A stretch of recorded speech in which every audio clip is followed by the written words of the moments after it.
forget thy thorn-crowned brow.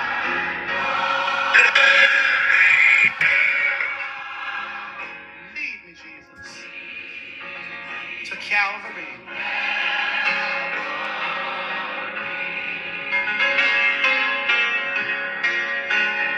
Lest I forget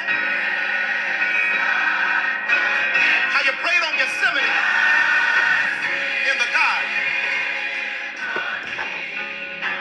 And lest I forget how you suffered your agony on Calvary.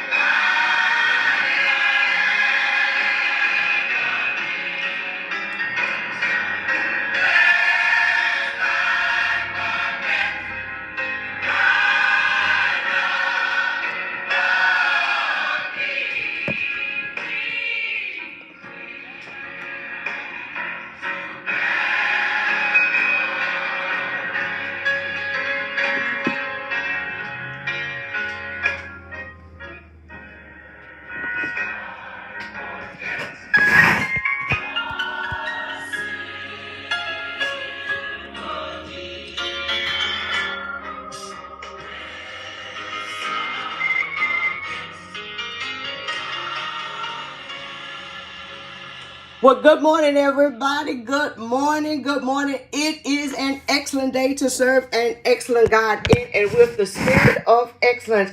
I am Coach Sherry, Chaplain Sherry, your community pastor Sherry. You know how we do. We add all of that up and we simply get Sherry from the 800 block of Mooney Avenue. And one day we will talk about why it is always important for me to root myself in the 800 block of Mooney Avenue. No matter what I have done, what I have not done, what I have accomplished or not accomplished, it is because of the 800 block of Mooney Avenue. So good morning, Devon Chaplain. Trust me, I have not forgotten about you and what I am working on. I am in crunch time, but I'm going to take care of it. I am going to take care of it. Good morning. I am a little late this morning because I go in late, and I'll tell you about that. So that was also Monday, today, next Monday, and next Wednesday. I will be a little late, but guess what? I am here. So good morning. Today is the 19th day of Lent. It is the 19th day of Lent. We have been on this journey for 19 days as we are headed to Calvary. This is our 19th day in the 40th day of our Lenten journey. And I pray that this time that we spent together has been a good time for you. That you are able to engage in meditation, introspection, and observation as we are walking with Jesus through the some pretty tough times as he heads to Calvary, and that you will know that even though we know the end of the story, right? Even though we know the end of the story, that there is going to be a grand celebration, that there is going to be much jubilation, that there is going to be much high praise at the end of the story. But those who witnessed or who were walking with Jesus at that time, they didn't know the end of the story. All they knew was what they were experiencing, what Jesus was experiencing on this road. He is experiencing grief. He is experiencing sorrow, despair, rejection, abandonment, conflict, all of these things that he is experiencing. And I just think that it is so important for us to take this time to deal with, to talk about these things, because when we do get to the celebration, when we do get to the end of the story, when we do get to Resurrection Sunday, we will know that we have been through some stuff to get here. Good morning, Joyce. Good morning. I'm glad that you found me and that my lateness today did not prohibit you from being with me live this morning. Listen, it is the 19th day of Lent. It is the 19th day of Lent, the 19th day of our 40-day journey to the cross. And today we are fasting from revisionism. We are fasting from revisionism. What we are fasting from is spinning the story. We are fasting from spinning the story. Now listen, yesterday I had a hard time doing two things at once, right? Applying this makeup and also talking to you, because I just get so caught up. But listen, although I have a late start today, right? I don't have to be in as early today. I still can't afford to be late by getting caught up. But listen, so y'all have to keep me on track. When you see me talking too much, you in the comment section, tell me to continue to do what I need to do so I can get out of this door. But today we are fasting from spinning the story. We are fasting from revisionism, right? We are decreasing in changing the story just to fit our needs and to avoid a consequence, as opposed to telling the story as it is, right? As it is. So we know, if you have been watch the news or engage with people who have a situation where their life is on the line, their well-being is on the line. There are times when people rather not deal with the truth, as opposed to they spin the story to avoid the consequences of telling the truth. So here's where we get this from. Here's where we get this from. Matthew 21, 25 through 27. Now let's just set up this story. Jesus has come in and he has turned over the tables and he has called them out. He has called them out on some stuff, and he is challenging authority. Let me tell you something. When you call out some stuff, when you challenge religious, political, or any type of person who is in authority, who are in power, right? As long as you walk in the line, as long as you carrying their storyline, they're okay, right? But when you come in challenging a system,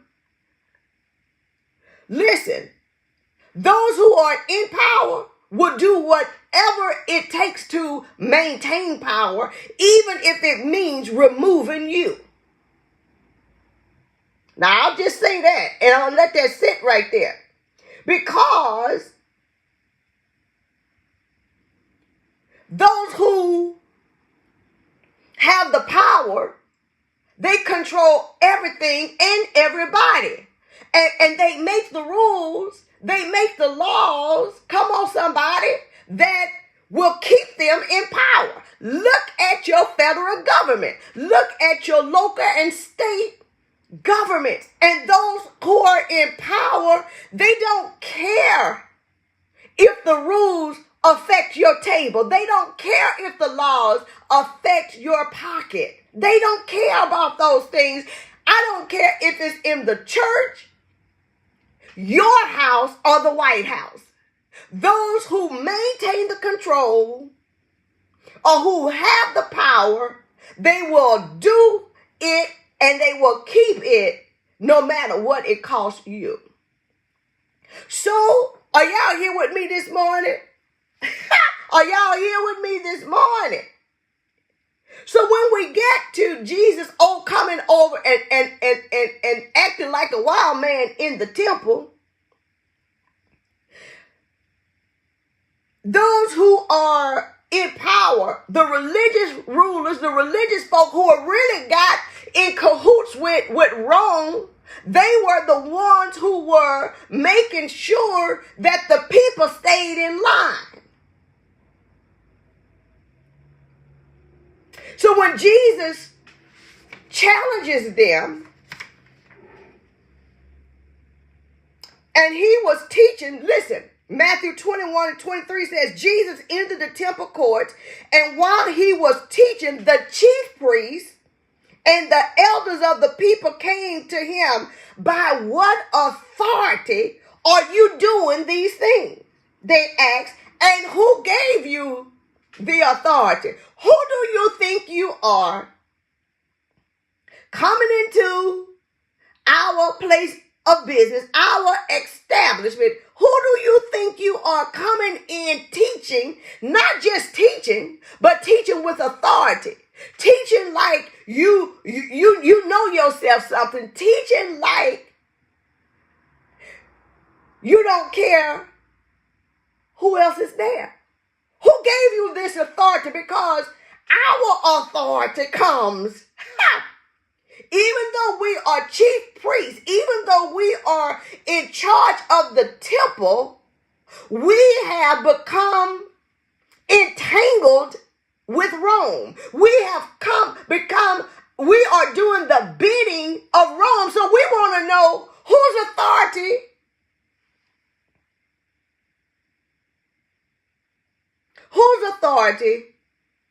are you coming in here acting like you own some stuff? Where you get this from?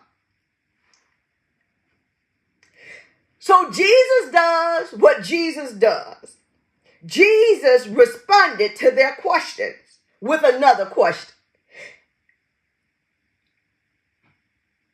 And so he said, I will also ask you one question.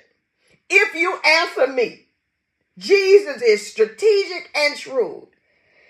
He says, I will tell you by what authority I'm doing these things. If you tell me,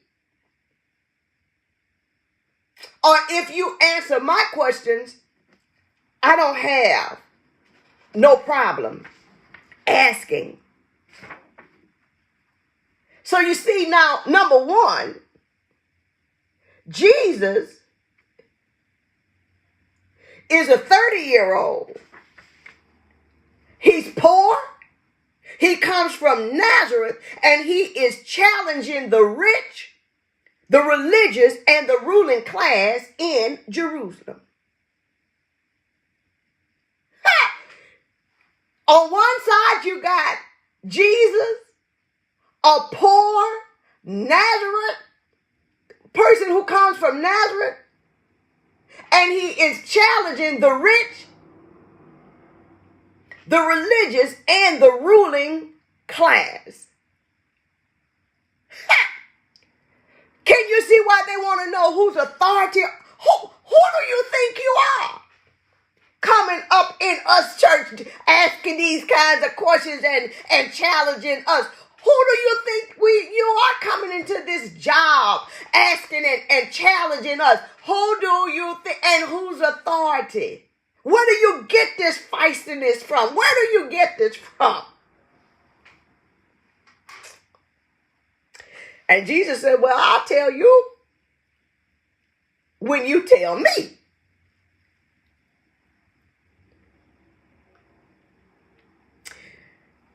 And so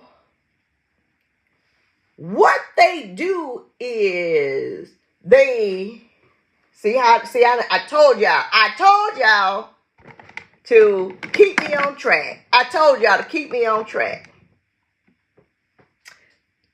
What they do is They get among themselves instead of answering the question. Look at verse 25, Matthew 21:25. What they do is reason among themselves to try to devise an answer that will save them.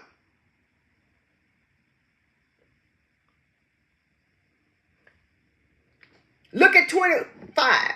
They discussed it among themselves and said, if we say from heaven, he will ask, then why didn't you believe him? But if we say of human origin, we are afraid of the people, for they all hold that John was a prophet.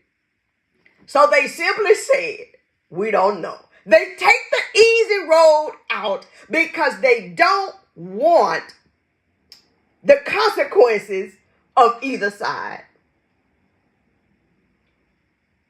There are people, my friends, who will avoid answering the question because they don't want the consequences of the action. They will avoid answering the question.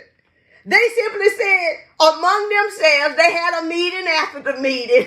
They must have been real Baptists. They had a meeting after the meeting. And they say, listen, if we say from heaven, then he will say, why didn't we believe him? If we say that John was a prophet,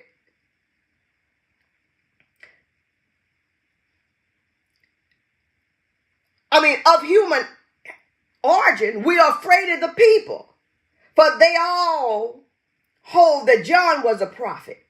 So they answered Jesus, we don't know. They answered Jesus, we don't know, because they did not want to mess up what they had. It's called spinning the story. It's called revisionism. We're going to revise the truth because we don't want to deal with the consequences of the truth. The chief priests and the elders processed Jesus' question like a game of chess. They were calculating their potential moves. If we say this, then this is going to happen. If we say this over here, then this is going to happen. So they were trying to figure out what could give them the best possible outcome. So they said, we don't know. They refused to answer Jesus honestly. So what does Jesus do? Jesus says, well, since you didn't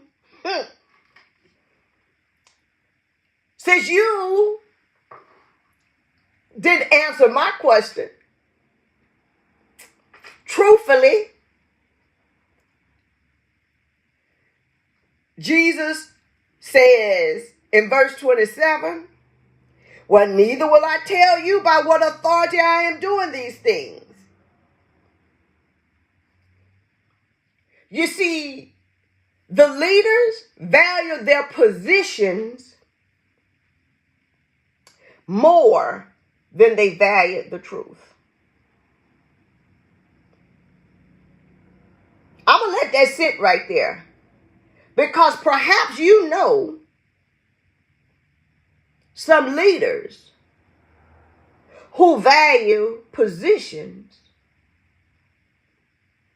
more than they value the truth.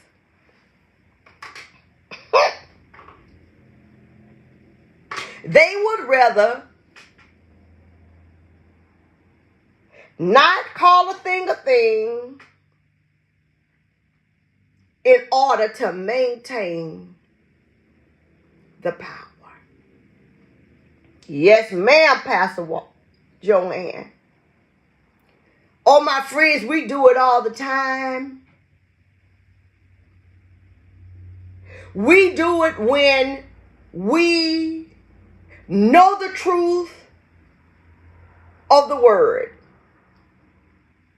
but we spin it in order to keep others in bondage and ourselves in authority. Oh my God. I know people always say I land here, but this is the assignment that God has given me. When we in church erroneously preach and teach the Bible, theology, doctrine that oppresses another person and not give them the truth, what we are doing is spinning the scriptures to our advantage. How is this done? We do it all the time when we say, well, the Bible says that women are to keep silent. Or the Bible says, slaves, obey your master. Or the Bible says, we spin this, what we read, we spin the words when we don't properly exegete that text to understand the who, what, when, where, and why of the text. I cannot wait for the Preacher's Academy. I'm so excited because one of the things that we will do is to see, I done got caught up. I'm supposed to be putting up, and ain't nobody helping me. Ain't nobody keeping me on track this morning. We revise the scriptures all the time to maintain authority over another. Well, the Bible says, pray for the leaders, for the government. Well, the Bible says, when we want to crush another or keep another in their place.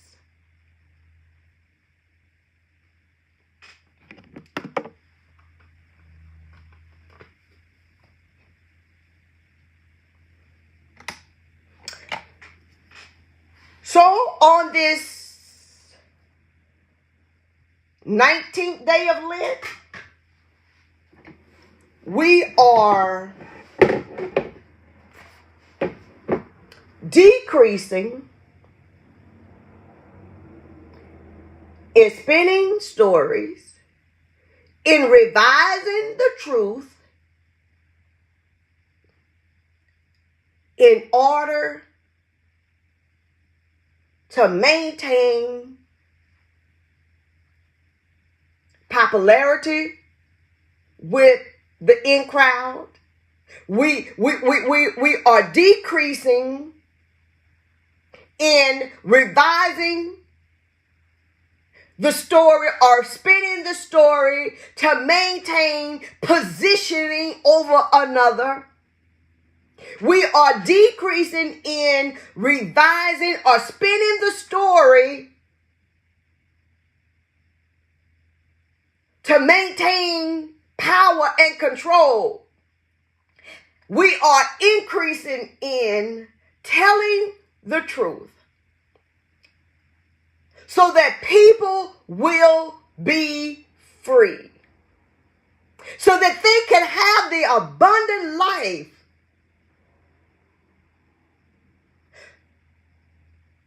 that Jesus came to give. Revisionism is a deadly form of self-deception. On today, on this 19th day of Lent, be brutally honest with yourself first. Ask yourself, are you spinning the real story to your advantage? Have you grown accustomed to white lies? Do you find yourself exaggerating or underestimating reality.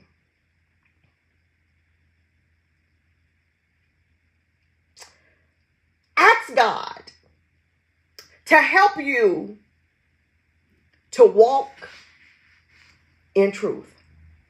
Listen, once again, y'all didn't help me. I'm still no further along in this makeup than when I started. I want a little bit. I'll let y'all know what it looks like at the end. Y'all be blessed on this 19th day of Lent, where we are walking in truth. May all be